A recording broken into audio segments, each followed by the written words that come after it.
السلام عليكم ورحمة الله وبركاته. حبايبي الغاليين، عاملين ايه؟ يا رب تكونوا بخير.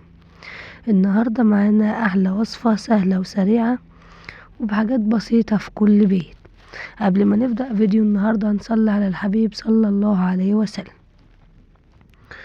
الوصفة بتاعتنا عبارة عن طماطم مبشورة في المبشرة. جيب الطماطم واغسلها وابشرها في المبشرة واركنها على جنب. بعد كده بجيب البطاطس بتاعتي اغسلها غسيل كويس على حسب الكمية اللي انا محتاجاها.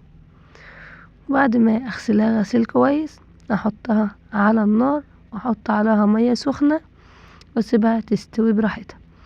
بعد ما تستوي اقشرها من القشرة بتاعتها واركنها على جنب.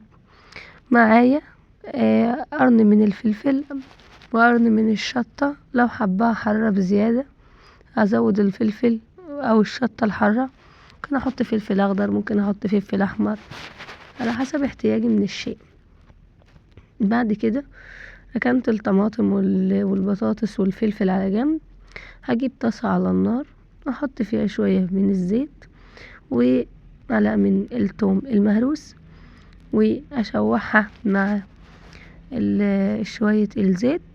بعد كده هنزل لما الاقي الفلفل الثوم بتاعي طلع ريحته، هقوم جايه نازله عليه بالفلفل اللي انا قطعته.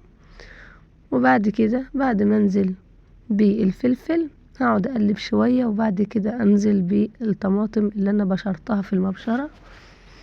بعد كده اسيبهم مع بعض شويه، احط البهارات فلفل اسود وملح فقط.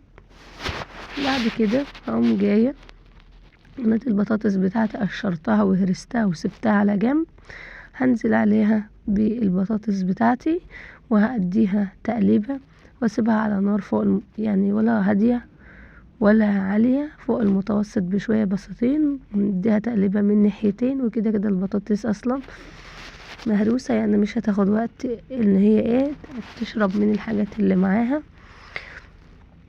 وبعد كده هون زي ما انتم شايفين نزلت بالبطاطس بتاعتي في على الطماطم، وقعدت انزل فيهم شوية شوية لان كانت كمية البطاطس معايا كتيرة. ممكن اعمل كمية البطاطس قليلة، ممكن اعملها اكتر من كده. ممكن اعمل حباية بطاطس، حبايتين طماطم، قرن واحد فلفل، فصين 3 توم، وكده اكلتي خلصت.